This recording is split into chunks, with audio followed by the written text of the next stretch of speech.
Students, पिछली video में मैंने आपको संबंध कारक षष्ठी विभक्ति के विषय में पढ़ाया था बच्चों, अच्छे से समझाया था।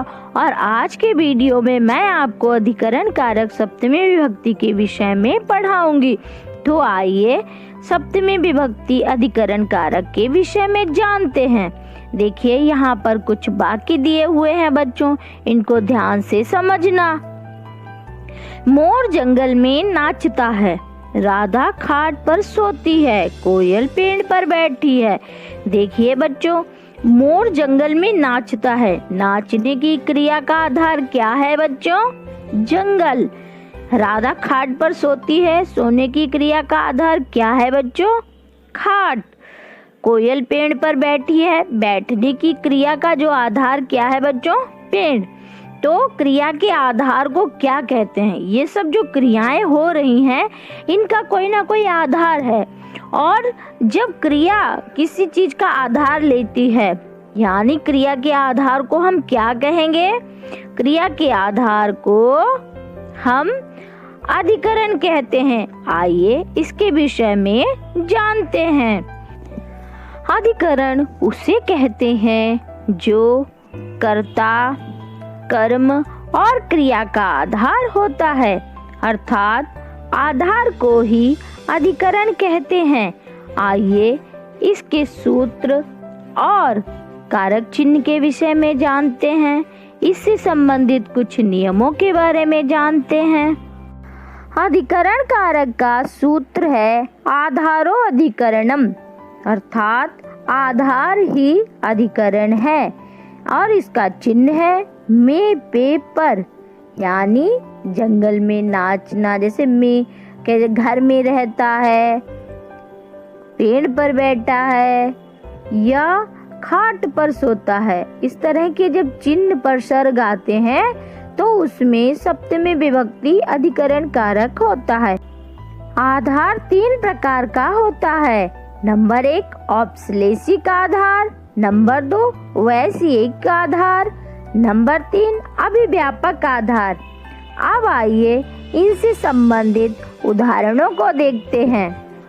आइए सबसे पहले औपश्लेषिक आधार के उदाहरण देखते हैं। इसमें देखिए क्या है पहला उदाहरण, बालकः कट्यास्ते, यानी बालक चटाई पर बैठता है। दूसरा उदाहरण क्या है, राधा खट्बायाम स्वपिति, यानी राधा खाट पर सोती है। अब देखिए बालक के बैठने का आधार और राधा के सोने का आधार क्या है बच्चों? बैठने का आधार है चटाई और सोने का आधार है खाट। अब आइए दूसरे आधार से संबंधित उदाहरण देखते हैं। दूसरा आधार है वैश्यिक आधार, यानी इसको विचारों से संबंधित या विषयगत आधार भी कहते हैं। इसका उदाहरण देखिए क्या है, धनार्जने सर्वजनस्य इच्छा अस्ति, यानी धन कमाने में सभी की इच्छा होती है। अब आइए अगला आधार देखते हैं। अगला आधार है अभिव्यापक आधार, जो पूरी तरह से व्याप्त हो, जैसे तिलेषु तैलम। अब देखिए तिल में तेल क्या है? पूरी तरह से व्याप्त है। तिलों में तेल पूरी तरह से व्याप्त है। अगला उदाहरण, कूपे शीतलम जलम अस्ति, कुएं में शीतल जल है। अब आइए अगला नियम देखते हैं। अगला नियम क्या है, दूर तथा आंतिक यानी समीप में सप्तमी विभक्ति का प्रयोग किया जाता है। यानी जो चीज दूर है या आंतिक यानी समीप है, उसमें अधिकरण कारक सप्तमी विभक्ति का प्रयोग होता है। अब यहाँ पर 2 उदाहरण दिए हुए हैं। आइए देखते हैं कौन से उदाहरण हैं। पहला उदाहरण है, विद्यालयस्य दूरे मम गृहमस्ति, यानी आप देखिए दूरे आया यहाँ पर, तो दूर और समीप के लिए सप्तमी विभक्ति का प्रयोग होता है, इसीलिए दूरे में सप्तमी विभक्ति है। तो क्या है, विद्यालय से दूर मेरा घर है। अब दूसरा उदाहरण क्या है, ग्रामस्य अन्तिके वनम अस्ति, अर्थात गांव के पास जंगल है। अब यहाँ पर पास या समीप, किसके योग से लगा है? अंतिके। अंतिके में सप्तमी विभक्ति एक वचन का रूप है, यानी इसमें अंतिके में सप्तमी विभक्ति का प्रयोग किया गया है, क्योंकि ये समीप के लिए है। गांव के समीप वन है, तो समीप और दूर के लिए सप्तमी विभक्ति अधिकरण कारक का प्रयोग किया जाता है। अब आइए अगले नियम के बारे में जानते हैं। अगला नियम है निमित्त हेतु में सप्तमी विभक्ति का प्रयोग किया जाता है। जैसे सिंह मांसे मृगम हंति। सिंह मांस के लिए हिरण को मारता है। किस निमित्त कार्य करता है? यानी मांस के लिए, मांस प्राप्त करने के लिए सिंह हिरण को मारता है। तो बच्चों, उपर्युक्त उदाहरण से ये स्पष्ट है कि सिंह हिरण को मांस के निमित्त मारता है, अतः मृग में सप्तमी विभक्ति का प्रयोग हुआ है। बिना हिरण के मारे सिंह को मांस की प्राप्ति नहीं हो सकती, यानी मांस नहीं मिल सकता। इसकी पुष्टि में एक पंक्ति नीचे दी जा रही है, उसको आइए समझाते हैं। देखिए क्या है? चर्मणि द्विपिनम हंति दंत्योर हंति कुंजरम। अब इसका क्या तात्पर्य है बच्चों? कि चर्म के लिए बाघ को मारते हैं तथा 2 दांतों के लिए हाथी को मारते हैं। मारे बिना ना बाघ का चर्म और ना हाथी के दांत मिल सकते हैं, अतः चर्म और दांत शब्द में सप्तमी विभक्ति का प्रयोग हुआ है। अब अगला नियम देखिए बच्चों। अगला नियम क्या है? अगला नियम है कुशल तथा निपुण शब्दों के योग में सप्तमी विभक्ति अधिकरण कारक का प्रयोग किया जाता है। अब देखिए, कुशल या श्रेष्ठ, निपुण बताना। किसी को, जैसे 10 लोगों में किसी व्यक्ति को कुशल या श्रेष्ठ या निपुण कहना, तो उसमें सप्तमी विभक्ति का प्रयोग किया जाता है। जैसे उदाहरण देखिए, यहाँ पर 2 उदाहरण दिए हैं। कालिदासः कविषु श्रेष्ठः अस्ति। कालिदास यानी कवियों में कालिदास श्रेष्ठ हैं। कालिदास किसमें श्रेष्ठ है? कवियों में। इसीलिए यहाँ पर कविषु में सप्तमी विभक्ति का प्रयोग किया गया। अब दूसरा उदाहरण, कृष्णः कक्षायाम कुशलतमः छात्रास्ति। अब कक्षा क्या है?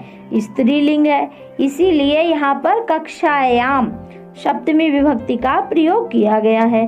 तो कृष्ण किसमें? अपनी कक्षा में सबसे कुशलतम छात्र है। कृष्ण कक्षा में सबसे कुशल छात्र है, तो यहाँ पर कृष्ण की श्रेष्ठता बतलाई गई है कक्षा में, इसीलिए कक्षा में सप्तमी विभक्ति का प्रयोग किया गया है।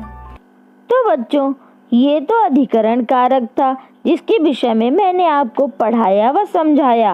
अब आज का होमवर्क में निम्नलिखित प्रश्नों के उत्तर एक पद में संस्कृत में लिखिए। आपको 1 वर्ड आंसर करना है। देखिए, यहाँ पर कुछ प्रश्न लिखे हैं जिनका आपको एक शब्द में उत्तर लिखना है। कुत्र तैलम अस्ति, शीतलम जलम कुत्र अस्ति, राधा कस्याम शुपति, कालिदासः केषु श्रेष्ठः अस्ति। अब देखिए बच्चों, यहाँ पर कुछ शब्दार्थ दिए हुए हैं जिनका आपको अर्थ लिखना है व याद करना है। शब्द कौन कौन से हैं? असंधिकायाम, धनार्जनी, खट्वायाम, शपति, चर्मणि, द्विपिनम, दंतयो, कुंजरम, हंति। इन शब्दों के अर्थ कॉपी पर लिखो और याद करो। तो बच्चों, आपने अधिकरण कारक के बारे में अच्छे से समझ लिया, जान लिया। अब आइए संधि के विषय में आपको पढ़ाते हैं। संधि किसे कहते हैं, आइए जानते हैं। बच्चों, संधि किसे कहते हैं, कितने प्रकार की होती है, उसको पढ़ने से पहले आइए जानते हैं संधि क्या है। जब 2 व्यक्तियों या राज्यों के बीच कोई विवाद होता है तो उनके विवाद को शांत करा के उनके बीच मेल कराया जाता है। इसे संधि कहते हैं। इस संधि में कुछ शर्तें दोनों पक्षों को माननी पड़ती हैं। इसी प्रकार व्याकरण में दो ध्वनियां स्वर और व्यंजन के बीच संधि की जाती है। दो ध्वनियां होती हैं, आप जानते हो, स्वर और व्यंजन, जिससे एक नए शब्द का निर्माण होता है। संधि शब्द का अर्थ है मेल। कुछ शब्द ऐसे होते हैं जिनमें दो ध्वनियों का उच्चारण आपस में मिलकर एक साथ हो जाता है। जब हिम तथा आलय शब्द मिलते हैं तो हिम शब्द की अंतिम ध्वनि क्या है बच्चों? हिम माँ में आ है। अगर आ नहीं होता तो माँ में हलंत लगा होता है। आप तो ये अच्छे से जानते हो कि प्रत्येक व्यंजन में स्वर होता है, और क्योंकि व्यंजन तो आधे होते हैं और जिन व्यंजनों में स्वर नहीं होता है उनमें हलंत लगा होता है। तो हिम के माँ में आ है। हिम के माँ की यानी शब्द की अंतिम ध्वनि आ तथा आलय शब्द की प्रथम ध्वनि आ, दोनों मिलकर बड़ा आ हो जाते हैं, यानी दीर्घ आ बन जाते हैं। अतः हिम प्लस आलय शब्द को बोलने वाला व्यक्ति इसका उच्चारण हिमालय करता है।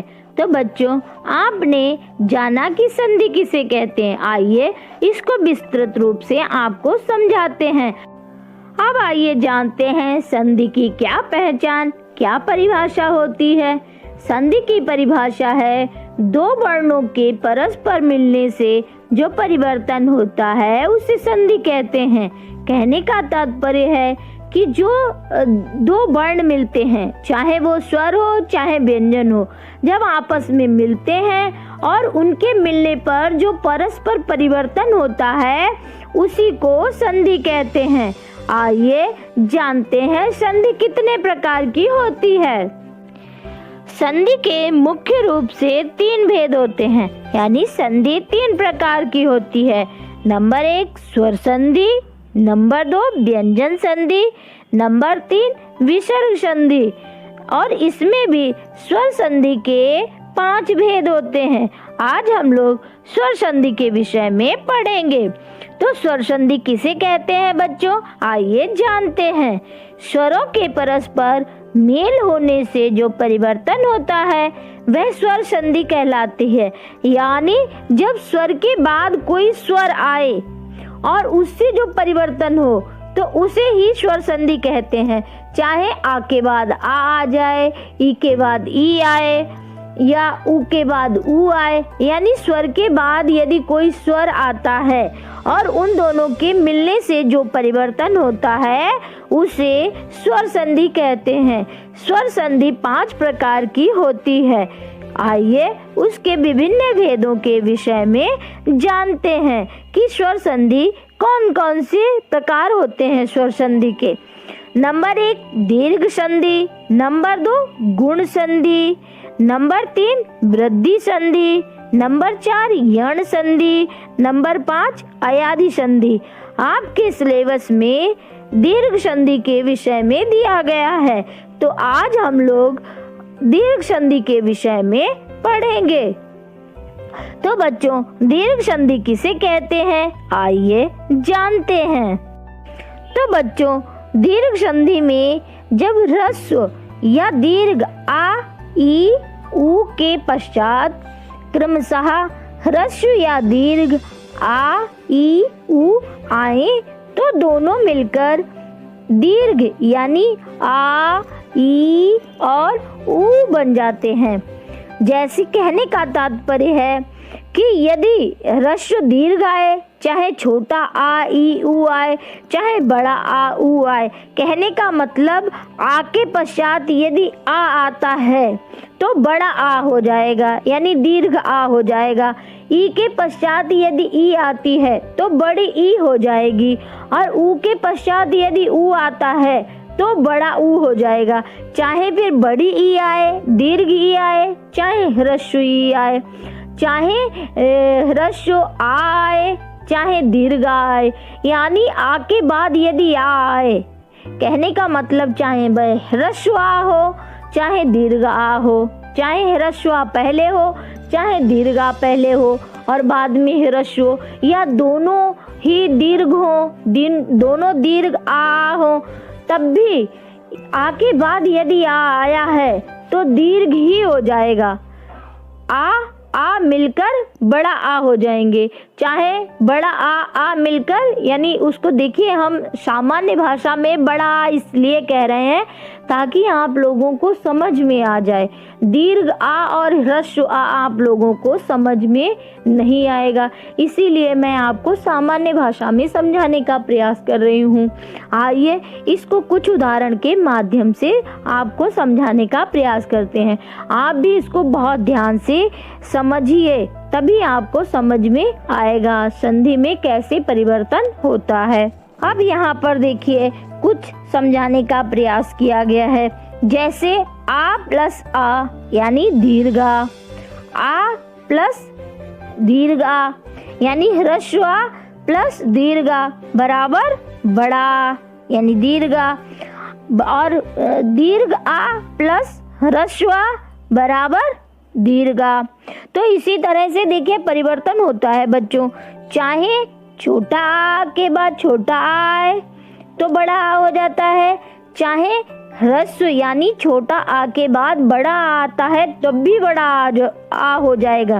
कहने का मतलब है यदि आ के बाद आ आएगा तो उसको दीर्घ ही हो जाना है, चाहे भाई बड़ा आए तब भी उसको दीर्घ होना है।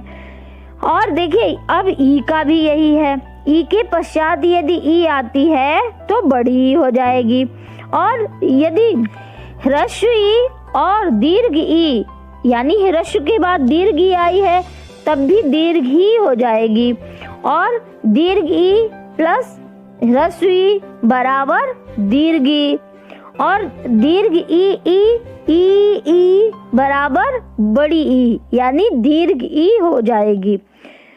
अब देखिए ऊ के विषय में, ऊ के बाद यदि ऊ आता है तो ऊ हो जाएगा यानी दीर्घ ऊ हो जाएगा।